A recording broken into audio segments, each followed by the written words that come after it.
So I have a whole bunch of different games and exercises, and I'd be happy to share. But based on what the three of you were talking about, I think there's one exercise that I think could be very much of interest. Now, I will note that the way this is written up for the paper, it's written up in the context of ethnic conflict, because that's the way I was able to get it published. But I've used it in many different contexts. And it's an identity exercise. And so what I do before I start the identity exercise is I tell the students that I'm going to be asking them to write stuff down, and later I'll be asking them to share stuff. But they only have to share stuff. I will only call on them if they raise their hand. And I'll explain why later. Okay. And so what I do is I ask them to write down their 5 top identities that make them part of a larger group. So it could be race, it could be religion, it could be sports fan, it could be TV series fan, whatever their 5 top identities are, write them down. So do the three of you want to actually do this, or should I just tell you? Do you want to do the exercise? I would love to actually. I would like to. Okay, write down your 5, write down your 5 top identities that make you part of a larger group. I think Johnson hears us clearly. Maybe I. Yeah, Johnson's got something. We'll figure it out. Yeah.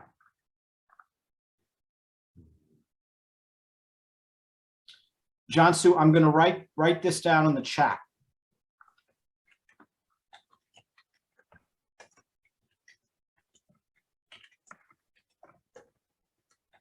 Okay, and once you're done writing them down, let me know and we can go on to the next part.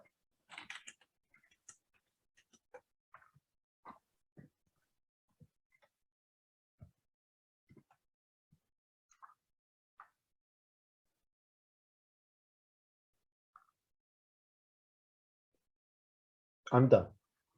Okay.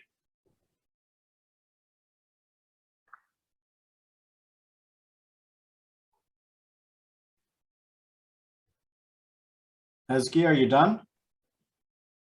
Okay, Jansu, can you hear me? Okay, are you done? Do you have 5? No? Okay, should we wait for her? I guess yes. She's typing. Okay. Okay, so are we good, Jansu? Yeah, we're good? Okay, look at those 5. And if you had to give one up, pick the one you'd be most willing to give up and cross it off. Get down to 4. Okay, Erman, did you do that yet? Yeah, I'm going. Okay. It is hard. It is really hard Okay. to pick up. Okay, now what I want you to do is cross another one off. Get down to 3.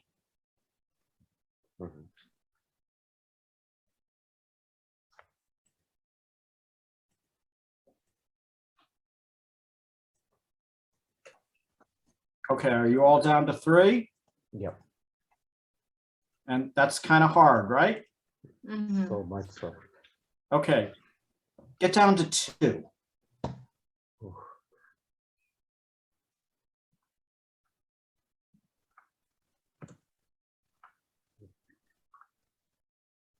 Okay, everybody's down to 2. Jansu, you're down to 2. Okay.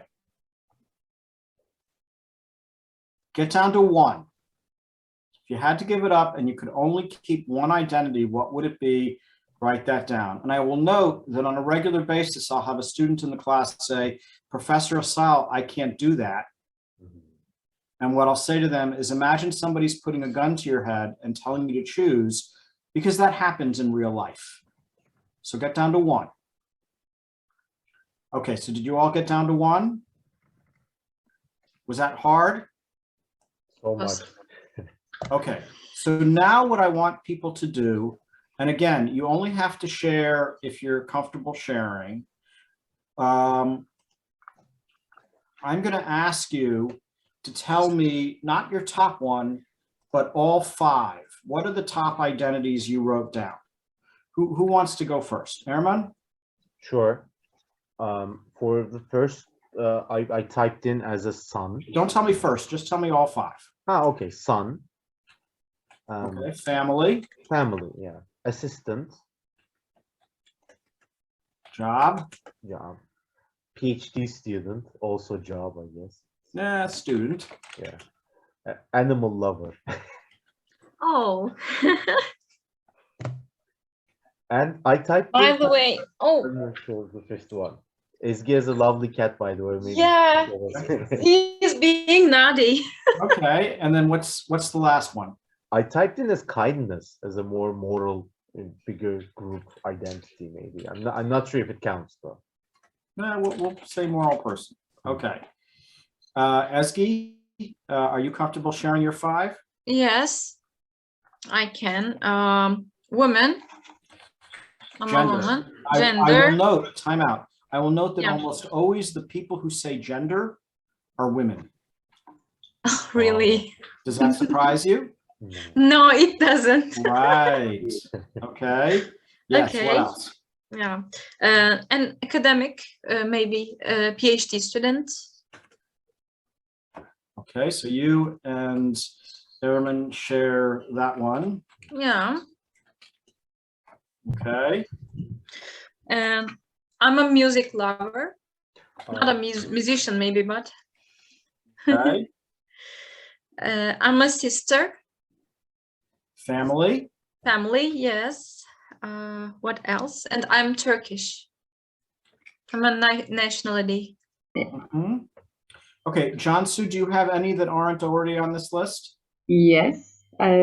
Students, job, freedom, and What do you family. have that's not on this list? I don't hear. maybe we can hear. What are your 5? Gender, Okay, gender. family, job, students, freedom. Did you 2 hear what she said for the next one? Freedom, you mean? Yeah. Oh.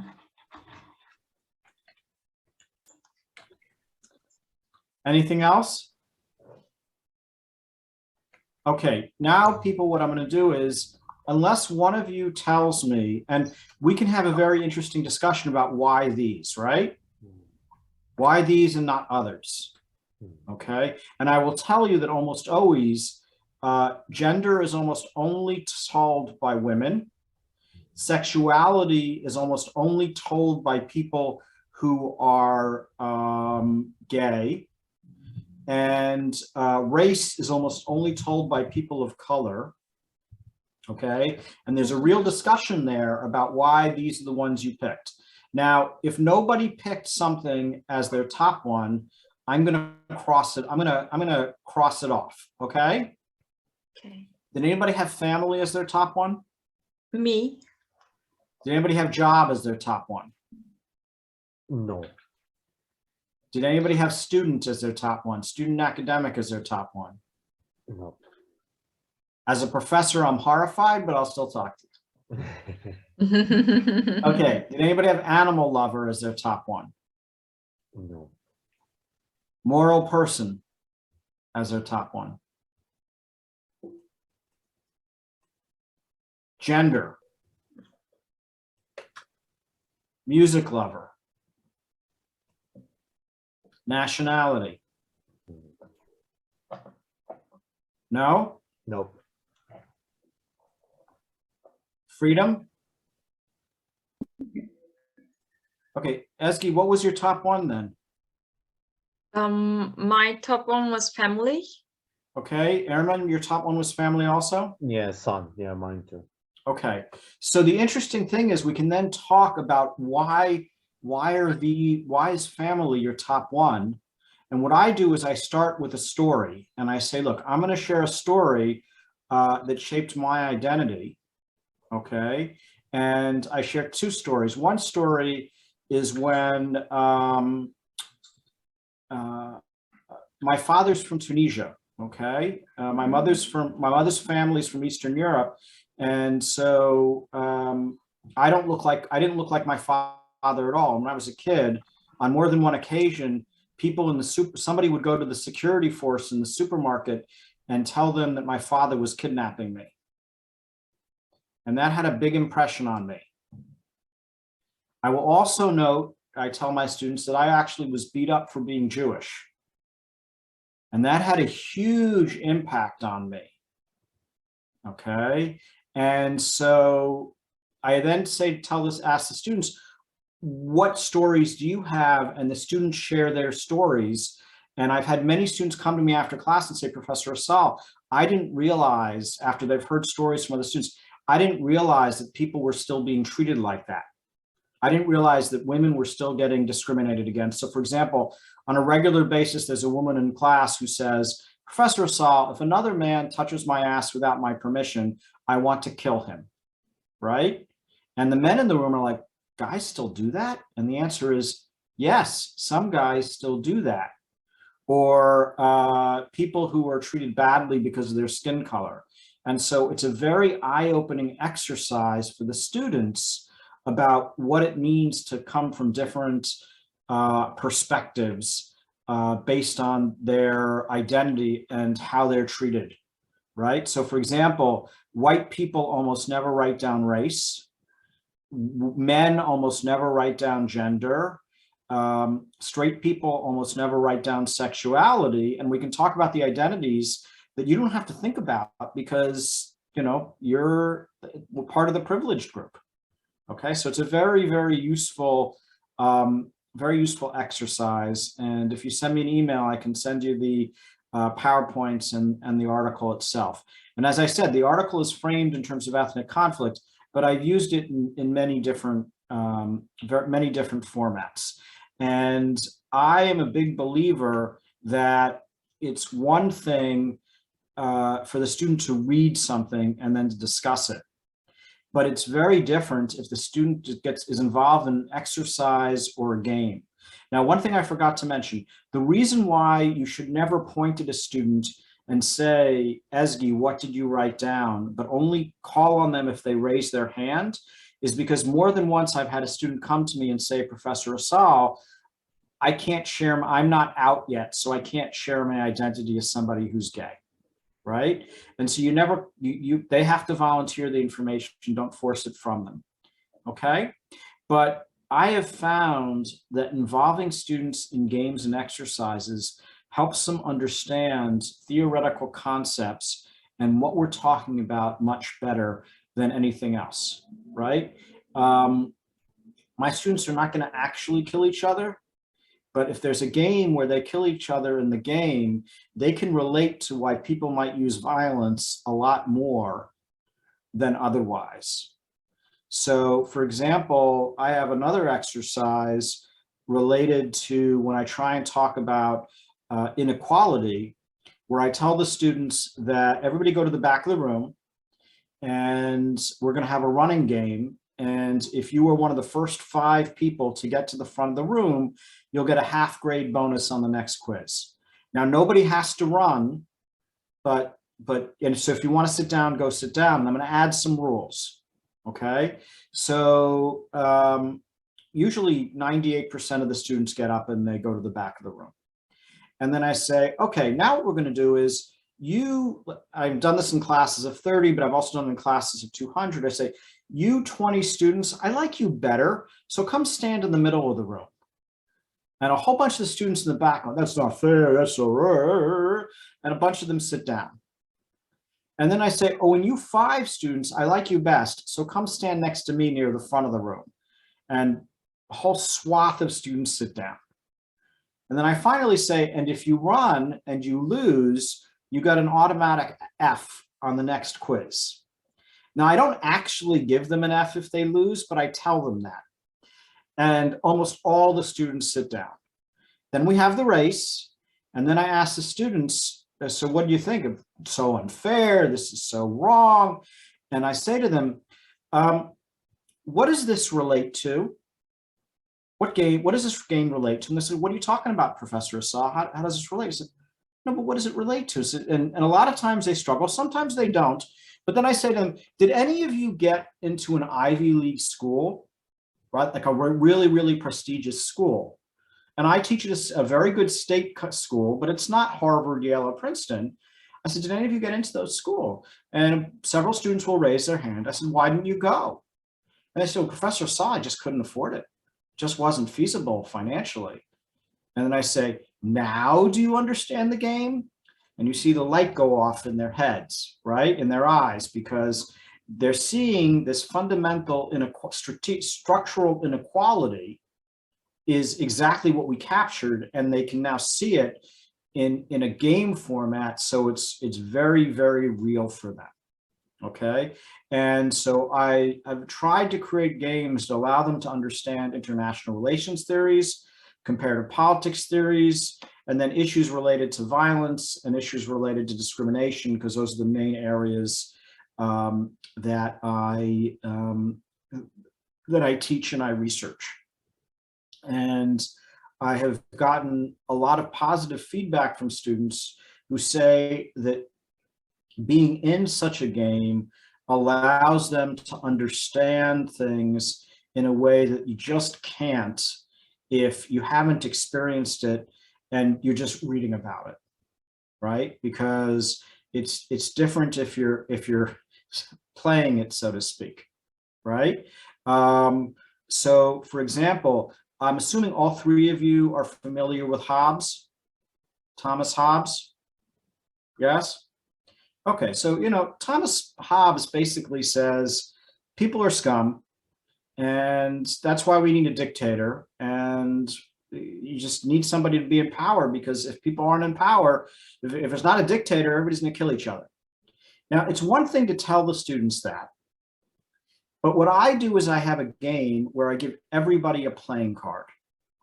And I say to them, you have this playing card. If you have a playing card at the end of class, at the end of this game, you will get a half-grade bonus on the next quiz. And I do this in the first class. But if you want to, Ehrman, you can challenge Jansu to a fight. And Jansu, you don't have to challenge somebody, but if he challenges you, you have to fight. And you play rock, paper, scissors. Do the three of you know rock, paper, scissors? Yep. Good. Very good, Eski. So you play rock, paper, scissors. And Jansu, if you beat Ehrman, who's been killing lots of people, he has 20 cards. You have 1 card. If you beat Ehrman, he's dead. You take all his cards. Okay? So if you beat somebody, you take all their cards. Now, for a short period of time, the Well of Souls is open. And if you come to me, I'll give you a new card and you're reborn. But at a certain point, there'll be no more new cards. So if you're dead, sit down. So they all stand up. So what do you think they start doing? They start challenging, probably. Yeah, they start killing each other. Yeah. Right? And they kill and they kill. Now, some people try and hide. Some people kind of, but they kill and they kill. And when they're down to 3 or 4 people, I pause the game and I ask the students who are still alive, what's the point of the game? And almost always one of them will say to me, to get the most cards. And then I'll ask the dead students, what's the point of the game? And they'll say to stay alive. And I'll say to them, did I ever say there could be only one? No. So why, you guys all could have gotten a half-grade bonus on the first quiz. What's wrong with you? And then I show them Hobbes. And do you see how now Hobbes makes a lot more sense because they've just spent all this time killing each other when they didn't have to, right? And so that illustrates the tremendous value that games and exercises can have, okay? And my approach is to try and come up with different games that are going to highlight different kinds of, so that highlights realism very well, right? But there are all sorts of different theories that can be highlighted in this context, okay? So the differences between the tech, okay, so do we want to go to the questions or do you want me to keep babbling? I think this is perfectly fine though, because most of our questions are being mostly touched by you as well. I mean, I think Okay, great okay, on my behalf. I mean, I don't know my friends how they think, but I think okay, Yeah, I agree with Erman. yeah. okay. Super. It's rare, but occasionally Esgy agrees with Aaron. That's fine. So I think that if you can think of a game or an exercise that's going to allow your students to see something in a way that they wouldn't otherwise, right? So for example, most of my students, when it comes to knowing about political violence, their knowledge of political violence is playing video games. Okay, and video games, you know, it's not that hard in a video game, and it's not that confusing in a video game. So when I teach a class in political violence, I have a game I call Dalig and Vadan, where I break them up into two teams, and they go out onto the field, and they have to play a war game. And it doesn't matter if it's snowing, it doesn't matter if it's raining, regardless, we're going out and we're playing. And it's so confusing. And Professor Asal, I'm the commander, and they weren't hearing me. And they said, we couldn't hear you. We were all the way over there. And they get a much better sense of how this works. Okay. I will note you people asked about music. I think music can be very useful also. One thing I ask the students to do before class is to send me their favorite song, and I'll add that to a music list, so they have the music list.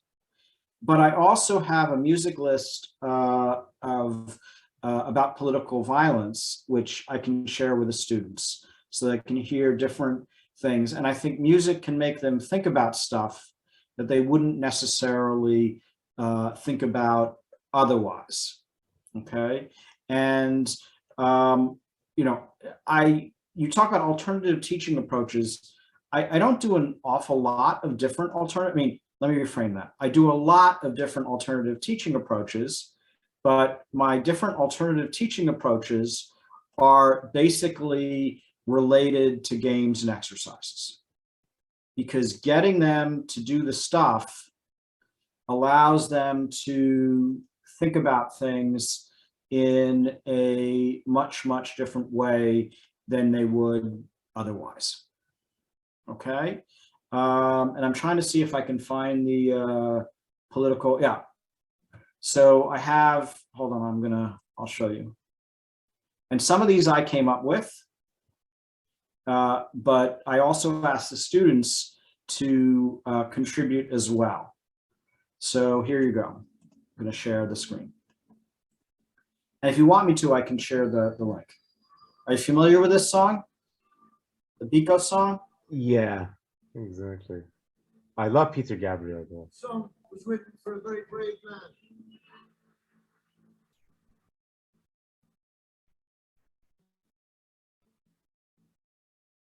A man who preached non-violence in a state which has racism enshrined in its constitution. A man who was imprisoned, tortured, and killed in a jail in South Africa. This is Stephen Biko.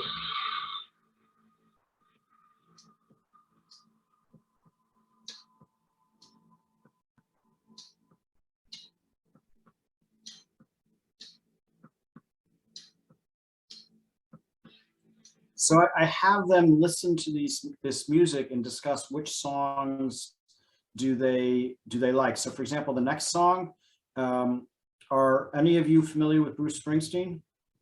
Yeah. So Bruce Springsteen has a song called Paradise, which most people have no idea what it's actually about. Do you know what it's about? No, never heard of it actually. Ezgi, did you hear about it? No, I don't know. Yeah. It's about suicide terrorism. Mhm.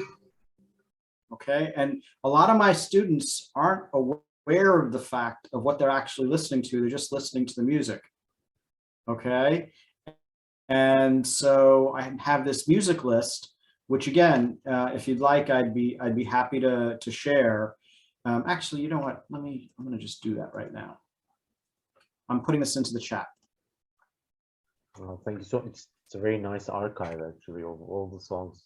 Okay, and I've Thanks a found lot. that to be useful for the students. Let me know if it doesn't work. It should work for you guys. It's one of those things where it's not listed, but the link should work for other people. Okay. And I think I've been told for years from students that using simulations and games help them learn stuff in a way that discussion and other kinds of assignments simply don't. Okay. And so that has convinced me to keep going. Okay. By the way, Esky, you have a cute cat.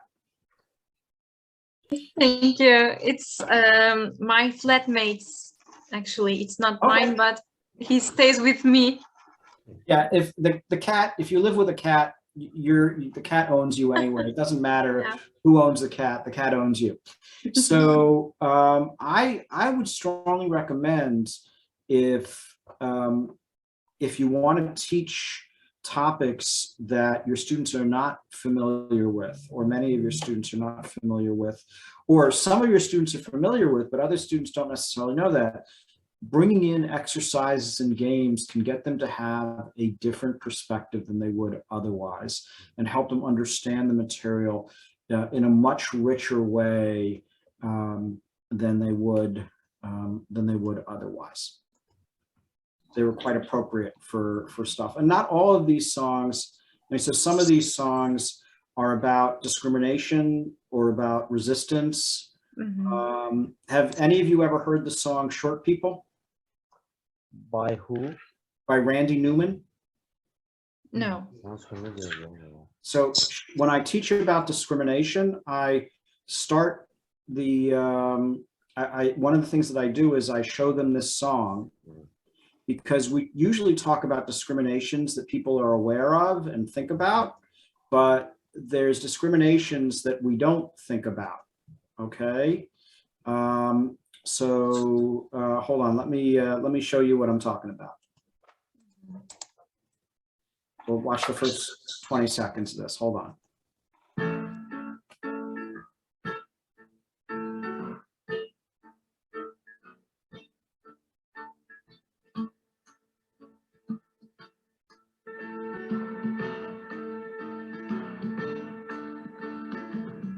Short people got no reason. Short people got no reason. Short people got no reason to live. They got a little hand, a little eye, to walk around telling great big lies. They got little noses, tiny little teeth. They wear platform shoes on their nasty little feet. Well, I don't want no short people. Don't want no short people. Don't want no short people around here. Okay, and this is really, really convenient because, when we talk about discrimination, people, short people don't organize, but they're actually very discriminated against. For every inch shorter you are than 6 feet, you're likely to earn several $100s less, up to a couple of $1,000s for men. Height has a huge impact on men. And I'm trying to get the students to understand, and it's not a game or an exercise, but by watching this video and having this discussion, I try to get them to understand about discriminations we don't think about. So for example, height has a big impact on men. What do you think has a big impact on women? Maybe being sexy, so-called That sexy. sexy has an impact, but what do you think has a negative impact on women? Maybe being fat. Not maybe, definitely. So there are studies that have shown that overweight women earn several $1,000s than women who are not overweight, and severely overweight women earn significantly less on average than women who are not.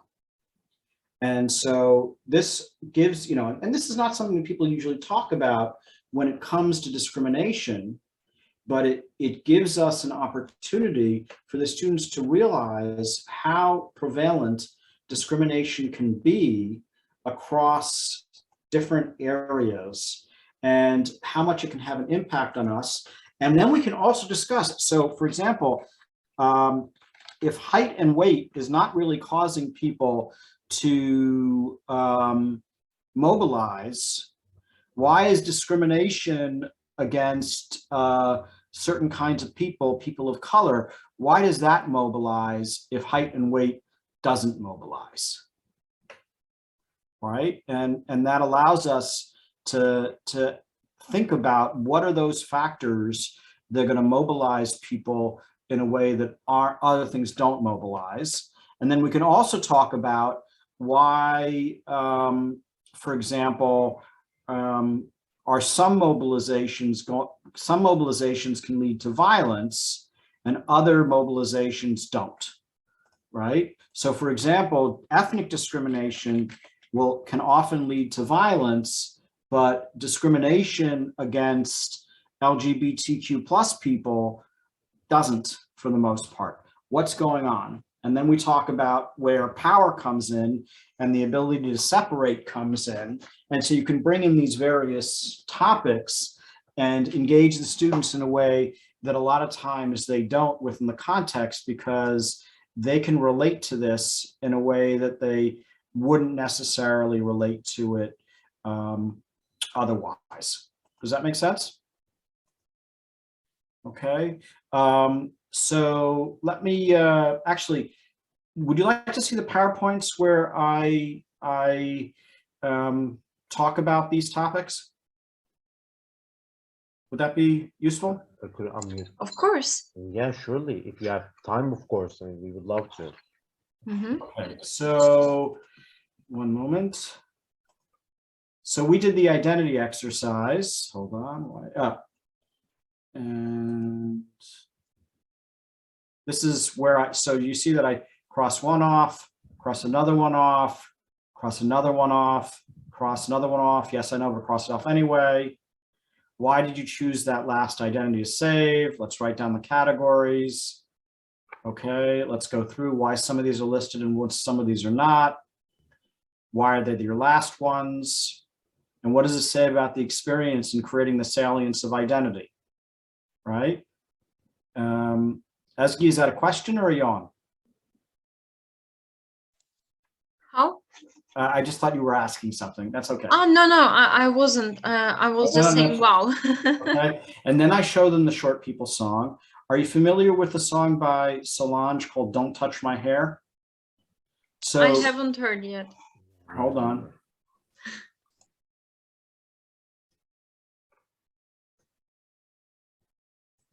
Don't touch my hair. It's the feeling I wear. Don't touch my soul. So Jansu or Ezgi, has anybody ever touched your hair without your permission? Yeah. Actually, I have a colleague who types me, who dodges me to point out something like this. And I really hate Right. when he does that, but I can't stop him. Right. Airman, has anybody ever touched your hair without your permission? No. Not that I recall in recent Right. times. Okay. And this happens in real life, because sometimes there's students who say this doesn't really happen. Here's a clip of a woman who's standing buying some food at a fast food place, and this person reaches out and starts touching her hair. Okay. And so we can get at these issues, and you see how showing students these kind of clips can get them thinking about things in a way they wouldn't otherwise, and talking about them in a way they wouldn't otherwise, right? And, you know, my name is weird in America. Do either of you know what language my last name is? Your last name is Asal? Uh-huh. Yeah. Yeah, it's Arabic, which, you know, is not a normal last name. Mhm. And can you guess which one of these people is my dad? The students usually guess these people. My father's this guy over here. Yeah, I was Yeah, I thought concentrating so. on the Right.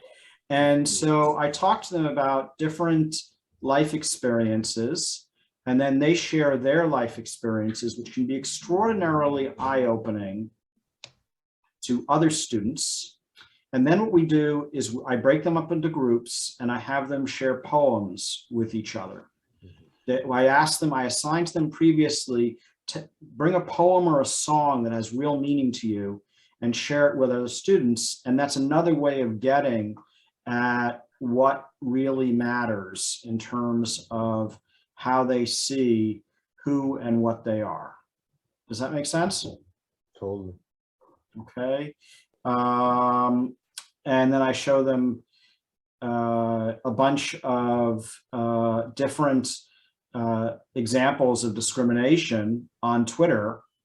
And this is about an Asian woman who was made fun of because she was Asian and she rejected her Asian identity until she's 25. And she says, screw it, I'm going to be who I am. But can you imagine somebody making fun of you because of your face? Right? Or somebody saying your name is awful and you need to change it. Okay. And so this is the way I teach this stuff. Okay. So anyway, and I found that when one actually engages students with exercises, and if one builds conversations around things, one gets to a point where it can make a huge difference to the students in terms of how they understand things. Okay, I'm going to show you two more screens so you can see I wasn't making up the stuff about height. Oh, right? yeah. Arman's height is he is very tall. Well, I dislike So him. he's one of the lucky ones. Okay, I dislike him already, but do you see that it has a big impact on men? Right, a 1.8% increase every additional inch of height. And for weight, being overweight, okay, has a huge impact on women's salaries. Can you see that, people? Yes, yes. And it has a huge impact on being teased in school. So what this does is it allows the students to relate to discrimination in a lot of different ways, but more importantly, it can let them relate to what they've seen in their own lives, and that allows them to understand what other people are experiencing that is not part of their own lives. Okay, does that make sense? Yes, totally. So, questions? Yep. Ezgi, do you have like additional, maybe we can, because you had also some additional questions that we talked on today, maybe you can go ahead and we can start. Arman, maybe you should start first because I have to plug in. My battery is going down now. Right. Okay. I'm so sorry. No, that's fine. Now it made me think of a lot of the things that we are doing in Turkey as well, like in terms of teaching, in terms of using additional materials, like the audiovisual materials also you've shown us as well. Because I think relating, as you say, relating to the people or the students, what they experience, or in other lives as well, empathize maybe, if I'm using the word correctly. I think that makes a lot of sense because in our bachelor degree or master's education or in our PhD education, it's not really often or at all that we use these techniques in classes. It's mostly like a lecture based. The instructor talking most of the time, citing some examples. If they have any audiovisual materials, they show it, and that's it. It's not very engaging. It's not a reciprocal way in that manner. So I guess that I think makes sense. So we were curious to see as well, me as well. My question was mostly relating to music, the use of music in IR teaching, because currently we are trying to come up with a proposal for a conference paper we have on using music in international relations, mostly in terms of teaching in Turkey. So as a sample, we try to use music in Turkey and then enlarge it a bit with the larger context on the literature. So I was like curious to, your opinion on using music in classes. Did you get any, so to say, So I negative think feedback from this? I think using music can work. One thing I would strongly encourage you to do is it's fine to share songs that you pick, but I think you're going to get further if you also ask the students to share songs that they pick. Okay, and I think there's a lot to be said for if Ezgi brings a song and shares it with the two of you and explains why it really is important to her, you're going to see Ezgi in a different way, and you can ask her questions. And then when Jansu shares her song, and Ehrman, when you share your song, people are going to see things differently, and I think it can be very useful. That's really interesting, yeah, because we were thinking as well. Good advice. And Yeah. I would make the same way that you saw me make that music list. I would make a music list. Thank you. Yeah. Okay. We were thinking also teaching. I don't know how it sounds, maybe, or your opinion on this. Like we were also divided our music proposal in terms of teaching to three, like IR theory, IR methodology, or like social science methodology, and Turkish foreign policy related type of music, or political campaign songs as well. Yeah, I think that works. The one I'm not sure you're going to find a lot of songs to match with is the methodology one.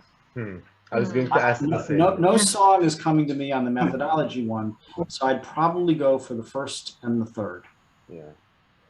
We were also thinking, because we have kind of accumulated some song lyrics that are out there, especially in Turkish, that are known by many Turkish people, and appropriate the lyrics into the context, let's say. Like we change the lyrics and then we keep the melodies the same, and we sing on top of it, and then we record it, and then we make people. We haven't tried it yet, but yeah, we're actually we have already started to write poems. It really sounds funny when we sing it. We're talking about, for example, liberalism, realism, and we're talking about Hobbes, Locke. But it's really funny, and I think everyone can easily understand and memorize it. I mean, I haven't done it, but it sounds like a very good idea. I would give it a try. Yeah, you better. Yeah, I'd give it a try. I think that's got potential. Yeah. Exactly. Ezgi, I mean, we can turn over to you if you like. That was my first, question that I had in mind. Yeah, I was about to ask some questions about LGBTQ rights and how Victor uses these alternative techniques to make attention about LGBTQ rights, and also in context of feminist theory, but he already explained it very well. So maybe we can pass to John. So Ezgi, so one of the things I do is when I teach my intro to world politics class, in a lot of intro to world politics class, nobody talks about LGBTQ rights. Okay, and in my class, I do talk about rights. When I talk about discrimination, one of the cases that I talk about is discrimination here. I'm going to show you. So I make them read, like I said, I have a paper on LGBTQ rights, okay? And I make them read the paper and I ask them, what about it? What's the theoretical argument? Okay, and I show them this, should I arrest or kill these people? And there are people who really think so. And then we talk about what are the factors that might impact human rights. and we talk about where gay rights are illegal and where they're not. And I highlight the huge impact that religion, most people focus on religion, but a lot of this, are you guys familiar with the Brick Testament? So if you're not familiar with the Brick Testament, Ezgi, if you ever want to get a clip from the Bible, the Brick Testament is made, it portrays the entire Bible in Lego. And so it's quite amusing. But it shows, you know, it talks about why religion might have the power so I talk about how religion is having an impact here, but the key person who is impacting it, as we talked about before, right, is Thomas Cromwell. And Cromwell put this into the law books for the English common law countries. And they went out and conquered the world, and they took that law code with them. Okay. Yeah. And so are you seeing how I'm framing this and presenting it? And I think that's a good way to go. And I think you have, I think this could be a very useful exercise, what you're suggesting. And I really wonder, do they know, the Western students know that there are still death penalties against these LGBTQs some in, do and let's say, don't. in Iran? Some do and some don't. It really varies. Some of the students are more aware, some of the students are a lot less aware. It really, really varies. Yeah. Right? So for example, in my ethnic conflict class, I will talk about Turkey. And I know that, you know, there's no groups in Turkey that fight, right? You guys never fight about anything? How? I didn't understand the question. Erman did. I said, in Turkey, nobody fights about anything, correct?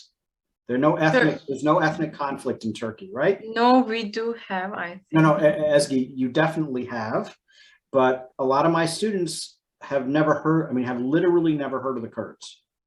Oh, okay. Okay, they just have not heard of the Kurds. And so a lot of students are not aware of stuff until you show it to them. Some are and some aren't. And some, so for example, when it comes to ethnic conflict, some ethnic conflict gets a lot more attention than other ethnic conflict. So most students have heard at least tangentially about the Israeli-Palestinian conflict. But a huge amount of them have never heard of the Kurds. They've never heard of the Chechens. And there are lots of different groups. They just, you know, it's not a big news issue, so they don't hear about it. And so when I teach classes, for example, on ethnic conflict, I specifically talk about this, right? And where it comes in.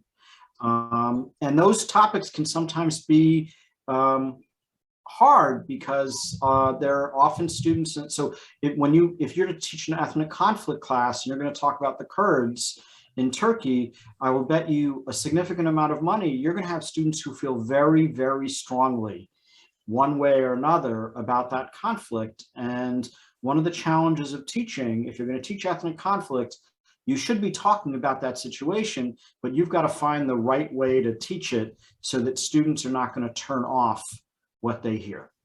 Yes. And one of the ways when I teach Israel-Palestine is I let the students share their different views, and I share different perspectives, and I share the historical facts.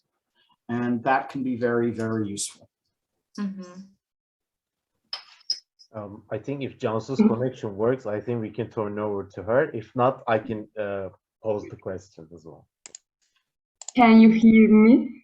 My internet is very bad. I'm so sorry. Okay. It works, yeah. Maybe how can we know whether alternative teaching techniques such as simulation achieve their educational purpose? What measurement techniques would you recommend using? And what simulations would I recommend? Qualitative, quantitative, quality.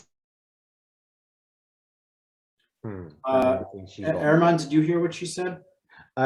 Yeah, she was kind of, because on her own studies as well, with on her dissertation as well, she was curious about like is there a way that we can measure the success of simulations we are using in class? Like, is Okay. it also beneficial to use it in current class techniques So, as well as so online? there are a couple of different ways of thinking about this. One is I have gotten positive feedback from my students about the values of this. Okay. If you want to find out empirically, right, you could actually run a class once with a simulation. I haven't done this because I'm a big believer in simulations, but you could run a class with a simulation and run a class without a simulation and see if it has an impact on what the students learn. Okay. And there are different games and exercises. Are you familiar with the Journal of Political Science Education, Shansu? She's here. Esky, are you familiar with that journal? Once we had a foreign policy analysis class, so I made a homework. Let's say I've written a paper. While searching the literature, I saw some papers there. I also read one or two of yours, your papers also, but I really don't remember them clearly. Okay, so in my papers, for the most part, I'm saying this worked in my class. Yes. I'm not testing it because at an R1 at a research institution, I'm not given a lot of credit for doing academic research. I mean, sorry, pedagogical research. So I'm writing it so that it works. And if it works for me, then I'm saying this works. But there are other people that actually do test it. Mm-hmm. Okay. And so, for example, I'm going to share my screen. I just did a search looking at the Journal of Political Science Education, and the question was effectiveness of simulation.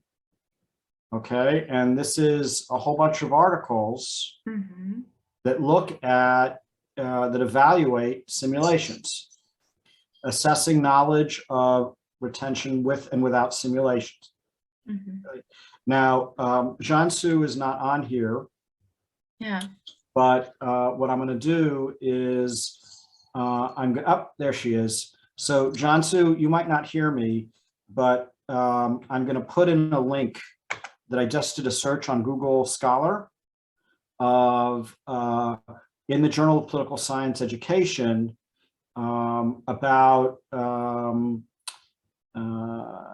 effectiveness of these simulations.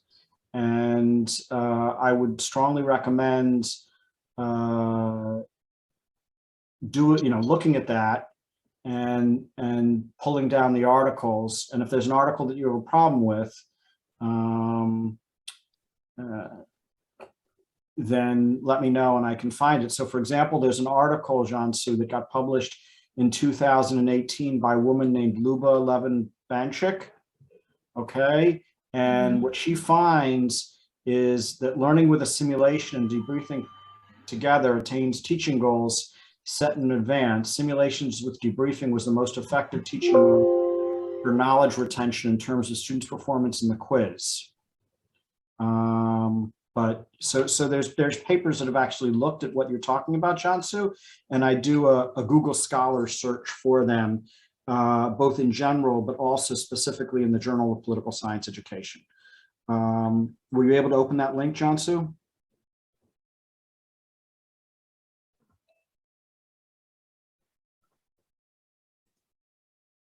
I think she's scrolling around, but maybe she's not hearing us perfectly. I'm not. Okay.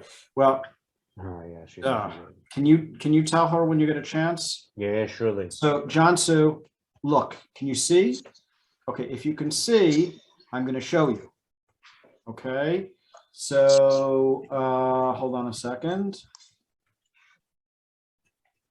So what I did, Jansu, is I went to Google Scholar, and when you're in Google Scholar, what you can do is you can use what's called the advanced search. Mhm. Araman and Ezgi, are you familiar with advanced search in Google Scholar? Yeah, it works. And a what you lot. can do that is you can put in the name of the journal. So let's say Journal of Political Science Education. And then you put in the words, and I can't spell, but Google Scholar corrects me, effectiveness of simulations. Okay. And this provides a whole bunch of papers that get at effectiveness of simulations within the Journal of Political Science. Okay, and one of them, John Sue, okay, let's make this bigger so you can see it.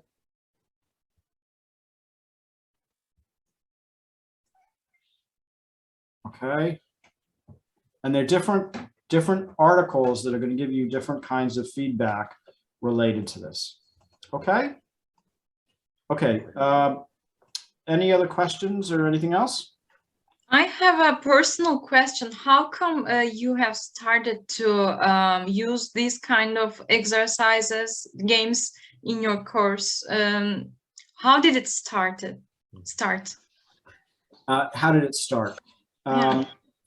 So a long time ago, when I was an undergrad, I took one class, and in that class, it was a class about ethnic conflict. Mm-hmm. And the professor had a final project where we did a simulation of the Israeli-Palestinian conflict. Mm-hmm. And that class stuck with me more than any other class I took. I saw things in a way I hadn't seen before. And then when I started teaching, and I first started teaching high school students in a special program, when I saw that when I engaged the students, not just in terms of conversation, but when I got them to do stuff, they seemed to understand things a lot better than if we just talked about it. And so I started to think to myself, how can I get the students to engage? And from there, it just took off. Mm-hmm. I see. As I like to say to my students on the first day of class, in my class, you get to kill your classmates. And, you know, students are like, oh, wow.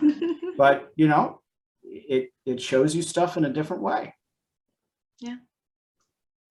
Any other What would questions? this affect anyhow, any of the techniques you're using? Like, did you get to appropriate what you have been using, or did you change what you have been using? So I had to teach for one semester online, and I'm very used to teaching in person. And I had to figure out how to do different games online that I've been using in person for years. Mm-hmm. Some of them I was able to figure it out, and some of them I wasn't.